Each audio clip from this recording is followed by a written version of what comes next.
Bismillahirrahmanirrahim. Assalamualaikum warahmatullahi wabarakatuh. Di sini saya akan membahas tentang basis komunikasi pemasaran. Sebelum itu, perkenalkan, nama saya Nurmila dari EKIS 5C.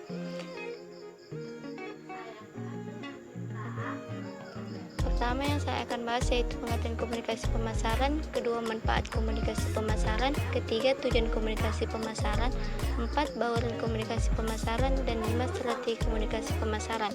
Pertama, pengertian komunikasi pemasaran. Komunikasi pemasaran terdiri dari 2 elemen penting, yaitu komunikasi dan pemasaran. Secara umum, komunikasi adalah proses penyampaian pesan yang dilakukan oleh komunikator atau pengirim pesan kepada komunikan atau penerima pesan melalui saluran tertentu. Sedangkan pemasaran adalah proses memindahkan produk dari produsen ke konsumen. Jadi, komunikasi pemasaran adalah sarana di mana perusahaan berusaha menginformasikan, membujuk, dan mengingatkan konsumen secara langsung maupun tidak langsung tentang produk dan merek yang dijual. Adapun pengertian dari para ahli yaitu Philip Kotler dan Kevin Lane Keller dalam bukunya Marketing is About Identifying and Meeting Human and Social Need. Pemasaran adalah mengidentifikasi dan memenuhi kebutuhan manusia dan kebutuhan sosial. Kedua, manfaat komunikasi pemasaran. Yang pertama, membantu dalam memeriksa konsep pertukaran dalam konteks pemasaran. Kedua, membantu menilai peran promosi dalam konteks bauran.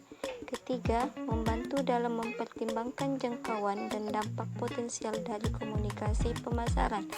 Keempat, membantu dalam mengidentifikasi berbagai karakteristik kunci dari setiap alat utama dalam bauran komunikasi.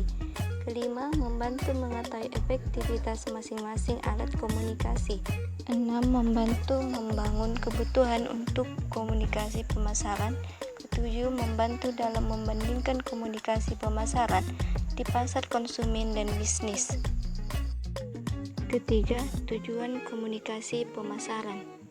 Tujuan komunikasi pemasaran di sini ada 4. Yang pertama, informasi dan promosi.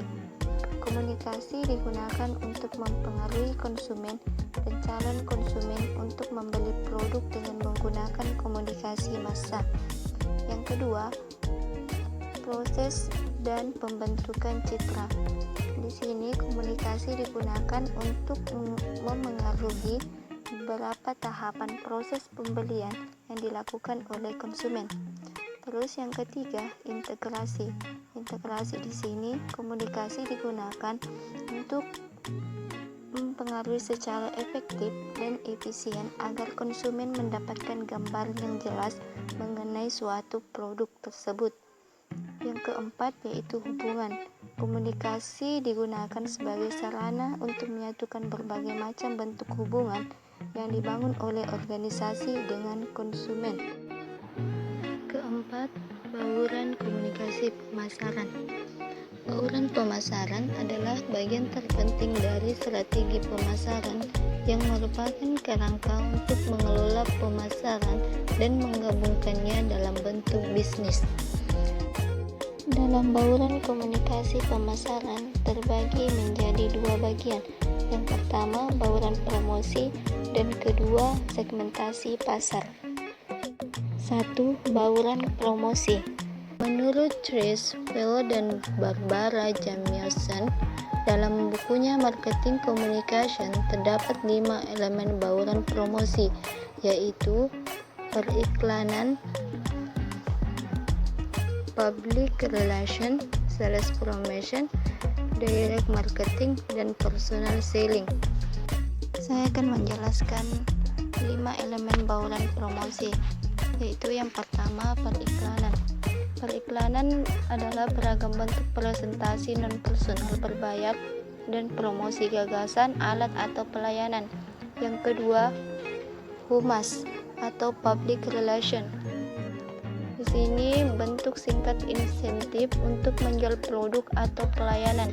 Yang ketiga, promosi penjualan, yaitu seni dan ilmu sosial yang menganalisis tren memprediksi konsekuensi konseling organisasi kepemimpinan, dan melaksanakan program-program yang direncanakan berupa tindakan dalam rangka melayani suatu organisasi dan kepentingan publik. Yang keempat, pemasaran langsung, yaitu berusaha untuk menargetkan pelanggan individu dengan tujuan menyampaikan pesan pribadi dan membangun hubungan dengan mereka berdasarkan respon yang mereka berikan terhadap komunikasi yang dilakukan. Yang kelima, penjualan pribadi, yaitu presentasi oral dalam bentuk percakapan antara satu dengan lebih calon pembeli dengan tujuan penjualan.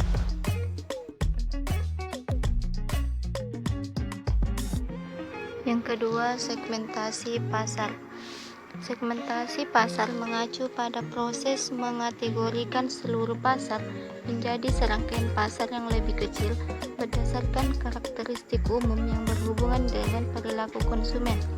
Segmentasi dapat dilakukan dengan berbagai basis, yaitu yang pertama, geografis.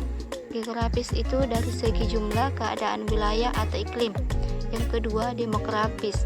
Demografis itu jumlah penduduk, perkembangan penduduk, bahasa, agama, dan lain-lain. Yang ketiga, psikografis, yaitu minat, hobi konsumen. Yang keempat, perilaku. Yang kelima, one on one, satu dari satu orang. Yang keenam, tergantung karakteristik produk, barang, atau jasa. Yang ketujuh, high involvement atau low involvement, pertimbangan tinggi atau sebaliknya.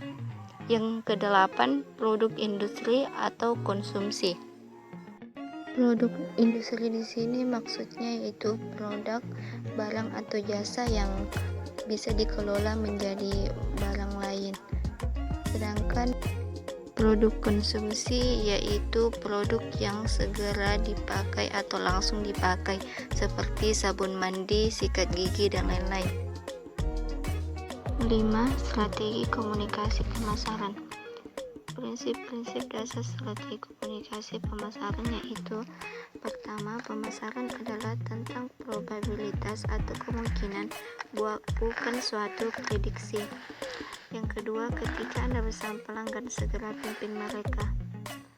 Yang ketiga, integrasikan dan selaraskan. Maksudnya, visi-visi perusahaan harus diintegrasikan dan diselaraskan. Yang keempat, the heart drives the head. Hati mengusap kepala. Jadi semakin Anda berpikir dengan hati orang lain, Anda akan dapat memengaruhinya. Yang kelima, sesuatu yang kompleks dapat disederhanakan dengan pengambilan keputusan yang benar. Yang keenam, keputusan-keputusan hendaknya mengikuti teori teeter-totter, yaitu ketika hasrat lebih besar dari rasa takut, maka kita cenderung bertindak, dan ketika rasa takut lebih besar ketimbang keinginan, kita cenderung diam saja. Karena itu, manajer harus menyeimbangkan rasa takut dan keinginannya. 7. Emotional truths are impossible truths, yaitu kebenaran emosional adalah kebenaran yang tidak tampak, contohnya motif atau dorongan melakukan sesuatu. 8. Stand for something or you'll fall down, berdiri tegak pada sesuatu atau akan jatuh. Maksudnya, manusia yang heterogen, kita tidak tahu apa yang dia inginkan. 9. Seek when others seek, and vice versa, pergilah ke timur ketika orang lain ke barat. Jika orang lain memiliki produk yang lain, jadi kita harus mencari produk-produk lain atau membuat menjadi unik, pokoknya berbeda dari yang lain. 10.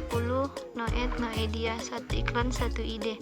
Maksudnya satu iklan, satu ide, yaitu dalam satu iklan harus satu ide, karena jika banyak ide dalamnya atau argumen, maka konsumen akan bosan melihatnya.